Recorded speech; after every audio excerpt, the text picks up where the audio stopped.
Welcome to Madhusmita एजुकेन्स channel.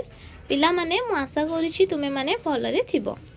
मु पूर्व टॉपिक गुडी करे निरंतर शिक्षा प्रणाली रो समाज उपरे कोन प्रभाव रहुछि आउ निरंतर शिक्षा प्रणाली द्वारा कोठारी कमिशन केउ केउ कार्य गुडी को सुपारिश करिथिला ताहा मध्ये कहिथिली। आज आमे तार आउ गोटे मु आनिछि सेशन कि तार विभागीकरण कोन कोन रहिछि। पौढ़ शिक्षा प्रदान निमित्त साधारण जनता को दुई गोटी भाग में विभक्त करा जाई थाए। केवल दैनंदिन कार्यर परिसमाप्ति पर संध्यारे से माने पौढ़ केन्द्र मानकर जोग देई थांती बा नियमित भाव में जोग न देई केतोटी निर्दिष्ट दिन सुविधा अनुଯାयी स्थिर करी पौढ़ शिक्षा केन्द्र रे जोग देई थांती। आउ केतेक निज घरे अध्ययन करी घरोई भाव में परीक्षा दी थांती। तेणु व्यक्ति विशेष को किपरि पौढ़ शिक्षा कार्यक्रम रे जोग देबाकु हेबो सेथि लागि शिक्षार पाठ्यकोशल गुडी को पर्यायभुक्त करा जायछि। प्रथमे कोन रहिला ना जे माने प्राथमिक शिक्षा शेष न करी विद्यालय परित्याग करिथांती सेमानंकु लेखिबा पढ़िबा और सम्यक भाव में गोटे कथा बुझिबा पर्यंत से स्तर को नेबाकु हेबो।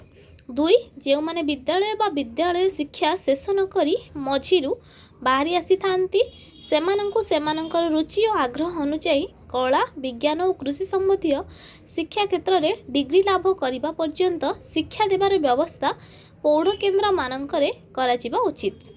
तीन शिक्षक डाक्तर वकील व्यवसाय परिचालक तथा वाणिज्यिक प्रधान व्यक्ति माने निज निज शिक्षा रे जेते दक्षता अर्जन कले मध्य समयानुक्रमे परिवर्तित शिक्षा प्रणाली रे सेमाने सामिल हेबा उचित और प्रचलित परिवर्तित शिक्षा पद्धति ग्रहण करने द्वारा सेमाने आधुनिक उन्नत व्यक्ति मानकर समकक्ष होइथांती।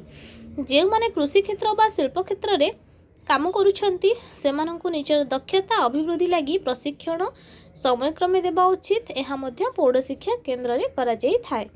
जदि केही निजर अभिलषित शिक्षा पाइबाकु इच्छा करी विदेशी भाषा संगीत पाचक धारा गृह विज्ञान संबंधी ज्ञान अर्जन करने चाहे तदनु अनुଯାयी पौढ़ शिक्षा केन्द्र सुविधा मान जोगाई दे थाए।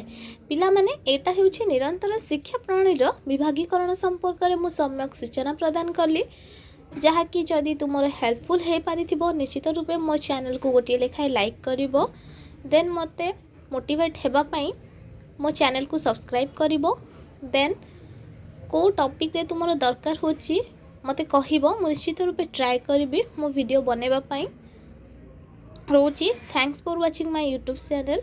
जय जगन्नाथ।